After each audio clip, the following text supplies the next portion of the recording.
This program was made possible by funding from Desert Program Partners, local viewers committed to local programming.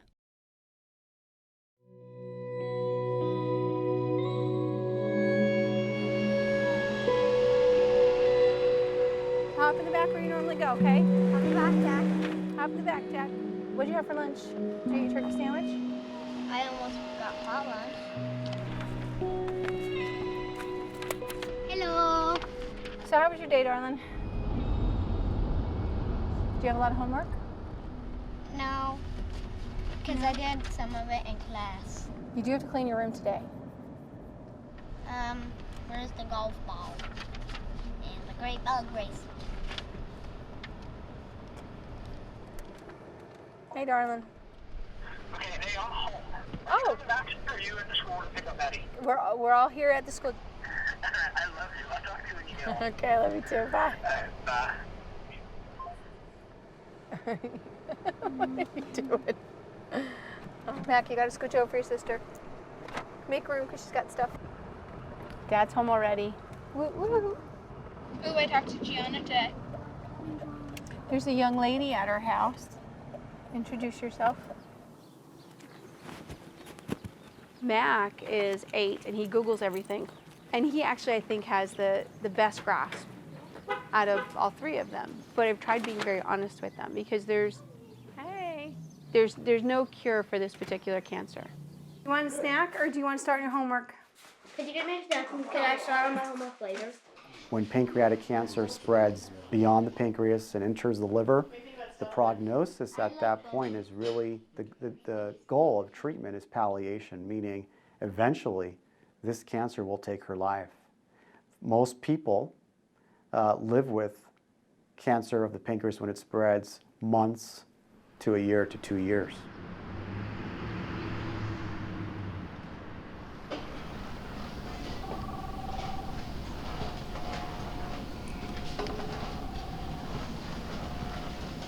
Good morning.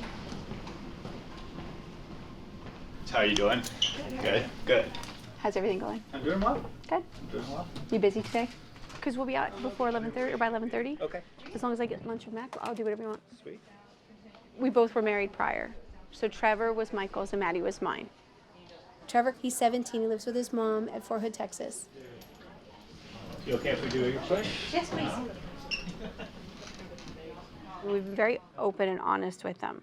And I don't want them to ever think that I lied to them. And since we don't know the outcome, we've never done this before, I hope I get it right. So we've tried honesty.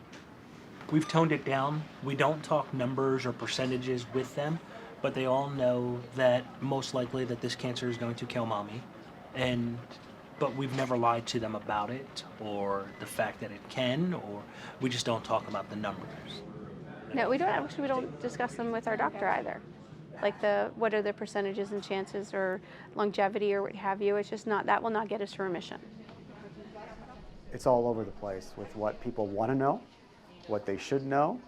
I'm a believer that they should know what they want to know. It's their body. They're going through the process. Michelle never wanted to be viewed as a number, ever. And so, I think we all have to respect that with Michelle. And in my experience, people like that always beat the averages anyway. Are you wanted in another state and you can't be caught on TV? Yeah. What's her latest? Oh, I love it. Thank you so much for sharing that. That's awesome. It's an aggressive cancer, and we don't know, but there's new science and new possibility, and like the experimental drug, I think there's no reason not to think that I can't make it to remission. I firmly believe that this new science is going to be a way to, I don't know if it would still cure it, but to advance people into remission. I might not get the cure, but to be a part of the cure is kind of awesome. When I first met Michelle, what came clearly evident from her is her want to participate in a clinical trial to advance our knowledge in this disease. I'm a big believer that any study that I'd offer a patient, if I was in their shoes, I'd want to participate in that study. Namely, I try very hard to make sure that if I have a study available for a patient, regardless of the treatment that they're going to get, they're going to get the standard of care. What we're looking to do is add on to the standard of care to see if we can improve on it. In this study, Michelle was actually only the second person in the country to be enrolled. She was the second person. So no matter how long or what we do or what have you, like I plan to fight as hard as I promised my kids, I will fight. And I will fight every day until I cannot fight. And that's what I can promise you. I can't promise you how long I'll live, but I can promise you every day I'll fight. And they help, you know, and they're your champions. And it's just, it's the coolest thing.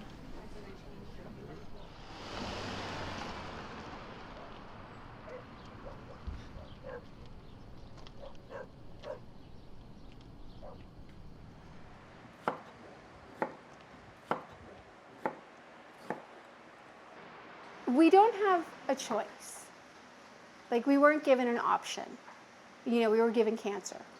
And the kids weren't given an option. And I don't know if that's fair or not, but I didn't give them an option either, because I'm going to remission. And I didn't allow for them to think otherwise. 3 out of 6. A lot of people consider the cancer or the pancreatic cancer like terminal. So when you're told that you have a disease that's going to eventually kill you,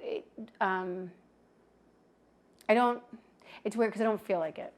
Like I just don't, I don't feel like I'm dying, and I don't feel like I'm, you know, that I'm terminal or what have you. So it's kind of strange, but at the same token, they tell you so. So you want to make sure that you plan or prepare, and you have the gift of, you know, you have knowledge, you're going to pass away. And so you take that for what it's worth. And so I think about it. I think about how to teach my children, I think, to cope with grief, but without making them grieve early. One morning, a bird flew up I don't want to be mad. Angie's front porch. Like, in all of this, I've not felt mad. And I just don't think there's room for that. Okay, what's next? I just don't want them to think that I quit. And I think that's the most important thing, is that, you know, I just won't quit.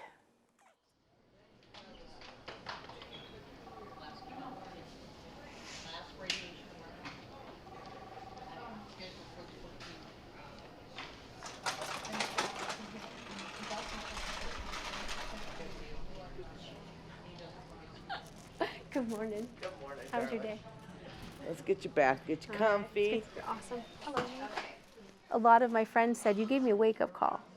Like, they're like, you know, you're going through this. Had you had changed the way I think about my own life? Round 20. Okay. And so they're making decisions based on that. And a lot of people will, they see death, but a lot of people run from it. And they can't be around it, and it's very uncomfortable for them. And I understand that. But there's a lot of tension in the relationships and stuff like that. And I find it more with family than I do with my friends. But yeah, they separate themselves because they don't want to feel the pain. And they, you know, and I get it. And we got the pump for the weekend. You know, you hear people say that she beat cancer or they beat cancer, you know, but then you think, you beat it, but you died. Like, how did you beat it? And it's like, you beat it by the way you lived. You didn't, you know, I told Michelle, I said, if this was me, I'd have crawled into a corner somewhere. And she hasn't. I mean, she stood up and said, okay, let's do this. You know, let's dance. And then she went out and she danced, and then she went on a hike, and she took her kids to here, and she did that. And she hasn't changed. And she's beaten it. I don't think you can do it alone. I have a team of hundreds of people who are just the most generous and loving and kindest people in all the world. I watched a nurse, she's administering my medicines, and she's saying a prayer, and she gives you a hug too. You know, and then there's other nurses, they might not be praying, but they're thinking positive thoughts for you, or they're encouraging you one way or the other, or they're just hugging you because you just got something that was just really crappy and you just need a hug and you didn't even know it. And they're all like that here. Okay, you're rolling. It can be very emotional. You get attached to people, you become friends with them. You know, people come here and they feel at home. And I think that is one thing that makes oncology nursing different, because of the fact that we kind of become their family. When they come here so often, we become their family. Of course, we have to see a lot of people not do as well, but I think what's hard for me personally is to see their family going through it, and how painful it is for them to see their family member so sick and not feeling well. And so that for me is the hardest part. I've had patients that I've cared for that I adored, and they went on, they passed away, but I have wonderful memories of them. I'm hoping that I've impacted their lives for that short amount of time that I've gotten to know them, but I feel the one that was blessed because they impacted my life way more than I think I could have ever impacted theirs. Michelle is a typical patient, but she's atypical in and of the fact that she's so positive and she's so upbeat when she comes in, and she brings a presence when she comes in just of contentment and joy, and she's really looking at all of this with such a positive attitude. Any chance it's cooler outside? Yep. Awesome. Bye, JJ. Bye, my sunshine. Thanks for your help today. What did you do? I love hearing you. It's all teamwork, right? Yep. I know. See you. Thank you, ladies.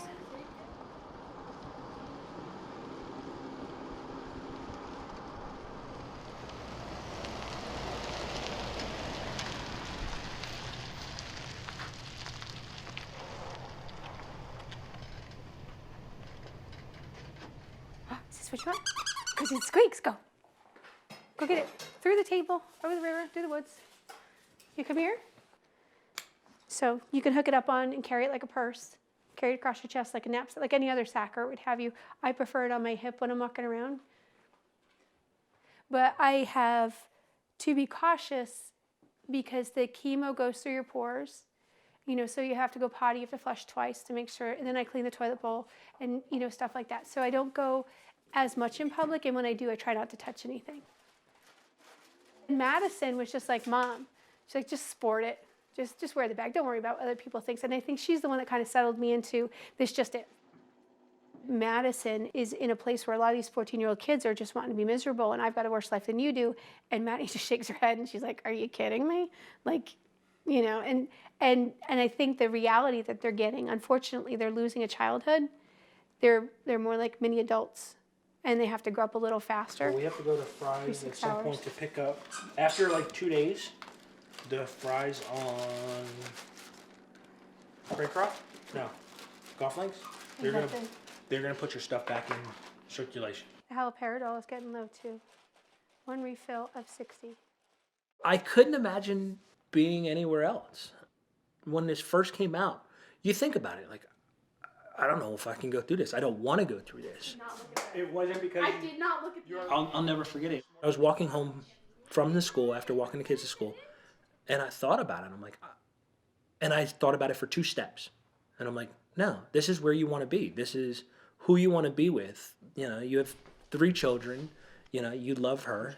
You know, so I couldn't imagine running. I couldn't imagine being with anybody else, even going through what we're going through. I don't want to go anywhere else. No. Working. The regimen that Michelle is on with the experimental drug and everything, you want that to work because you don't want to go to the next option, because if that next option helps but you've also eliminated another option. You want to put on a strong front for the kids, but then when it's just Michelle and I driving to the cancer center, or sitting in the doctor's office, I get quiet and I just want to curl into a corner and pray that the results come back the way we want them. But she forces me to talk about it.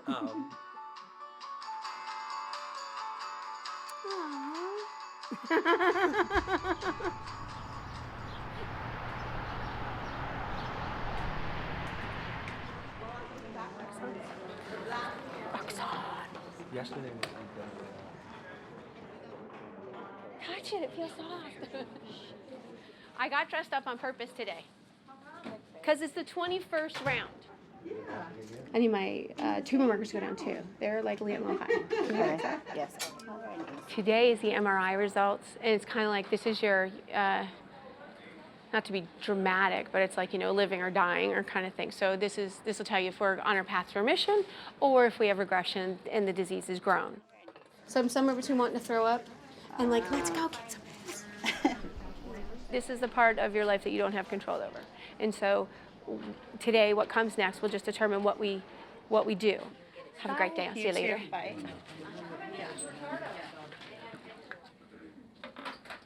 You should just do a real quick thumbs up, thumbs down. Maybe it's good. I'm hoping it's good. Well, I mean, it's got to be good. I got to project the good. This is just the first battle plan. You don't want to lose a battle just to win the war. I want to win all the battles in the war. Oh, well, you're a soldier. You know better than that. That's not reasonable. Hello. Hi. Hey guys. Hello, how are you? How's it going? Going great. You know, so let me give you those. Thank you. Thanks. I'm just gonna sit up here, you guys, if you don't mind.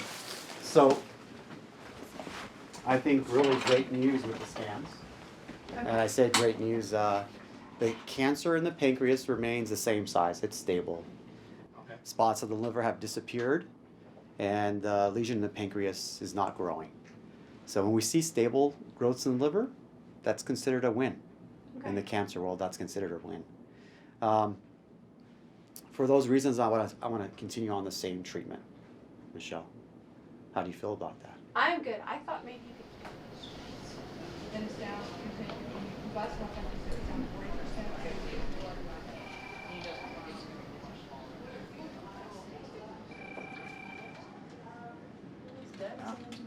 Good morning. Good morning. Going? How are you doing, Dr. Matsuchi? All right, we have 2 new patients to go over today. The first patient is a 55-year-old female. So she's here to see us regarding this new diagnosis, pancreatic adenocarcinoma. It appears to be... Dr. Alcuza is a mentor to me, and he's somebody I work closely with since I'm interested in that field, and we have multiple research projects together. We're going to follow it up. In GI oncology, there are some cancers that, the prognosis or survival are only a few months, like pancreatic cancer. The challenge makes us want to step up to it and perform more research and hopefully help patients with those illnesses.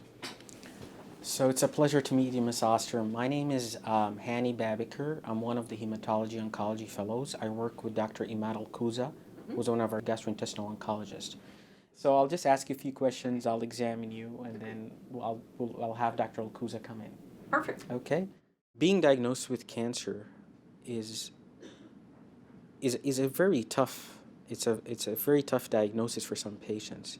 You're living your normal life and all of a sudden you hear from the doctor you have cancer. So, can you tell me a little bit why you're here? They did a CAT scan and then the ER doctor told me it's pancreatic cancer. You look at that patient as if this person in front of you who has the illness could be a brother, a sister, a father, or a mother. Are you taking any pain medication? Only at night. You work at the cancer center and you talk with patients, treat patients, communicate with colleagues, and when you go back home, you think about every single patient. And you go think of yourself, did you make the right decisions? Did you provide right chemotherapy? And when things don't go right, that pain stays there for some time.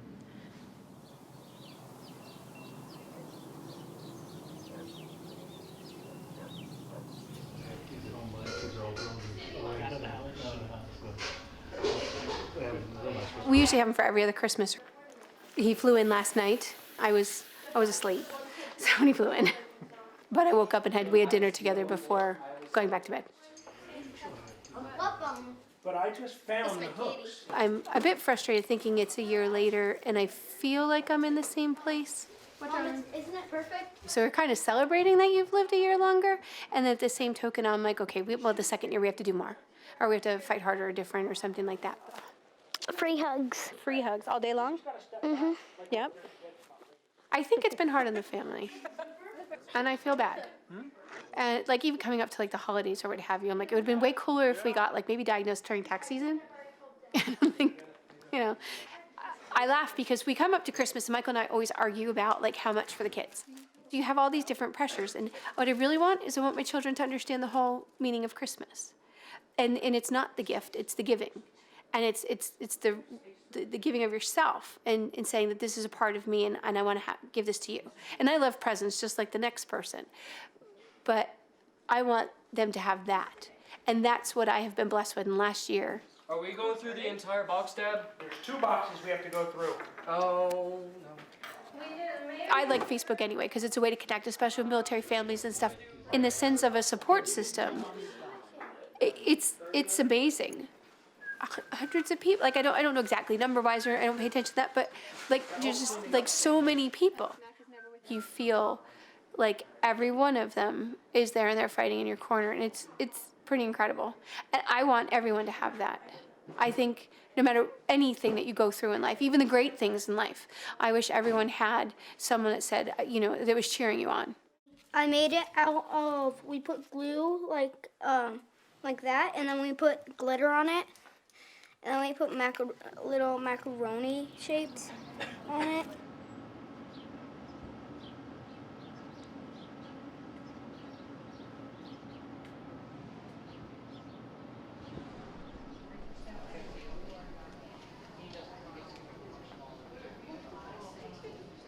The tumor is blocking a bile duct that caused the pancreatitis.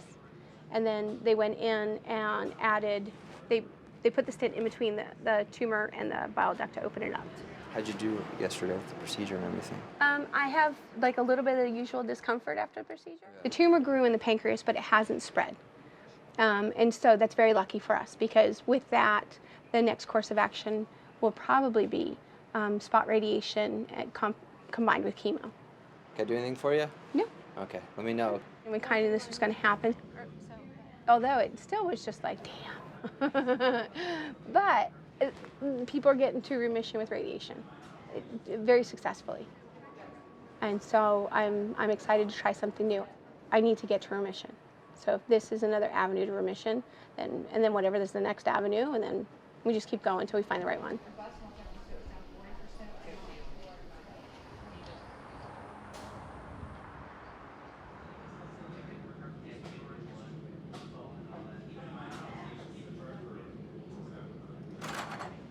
She'll undergo surgery. Yes. So let's go tell Connie our game plan.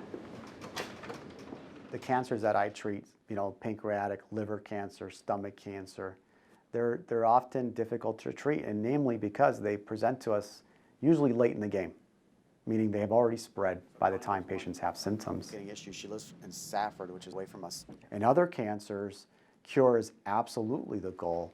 Most patients with breast cancer, if caught early enough, are cured. Same thing with colon cancer and prostate cancer. It's just a matter of us understanding the biology better, coming up with improved drugs to treat them. And I think it's also important to have improved awareness to the community about these cancers.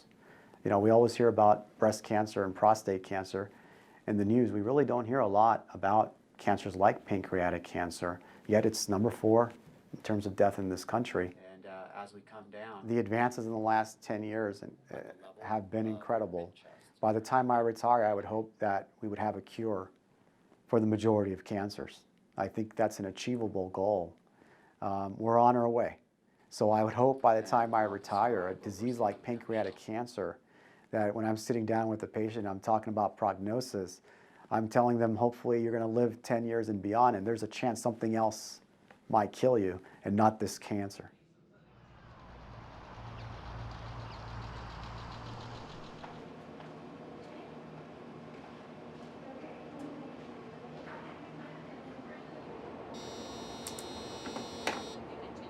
I did not want to do radiation in the beginning. I was very afraid of it, and I think I was very afraid of the word. So I'm excited now about radiation, and I think I was getting frustrated about being stable. At 42, stable is not going to be good for me. Remission is what's going to give me a longer life. Chemotherapy will give me a great opportunity to have plenty of time to explain to my children as I'm going to die, but the remission will give me an opportunity to spend a life with them. It's not that I don't have time to be miserable, because I'm pretty sure I could think about it hard enough, and it's not that I don't cry about it, I don't get sad or upset, but I don't want to live there, and I'm living, and I'm not going to let a test or radiation that I don't know about stop me from living. I don't think I'm done. So I'm just going to keep on going. I'm going to keep on going until I can't.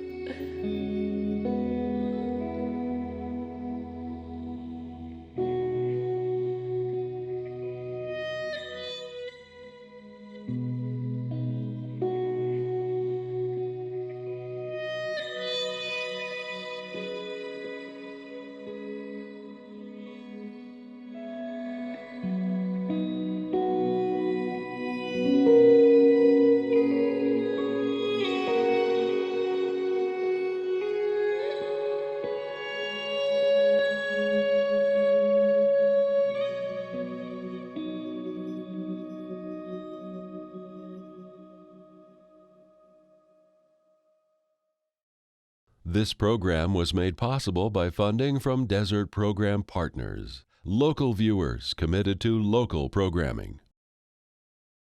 To order DVD copies of this and other productions from Arizona Public Media, please visit us online at azpm.org/DVD. You can also find out more information about this program at originals.azpm.org/winningbyliving.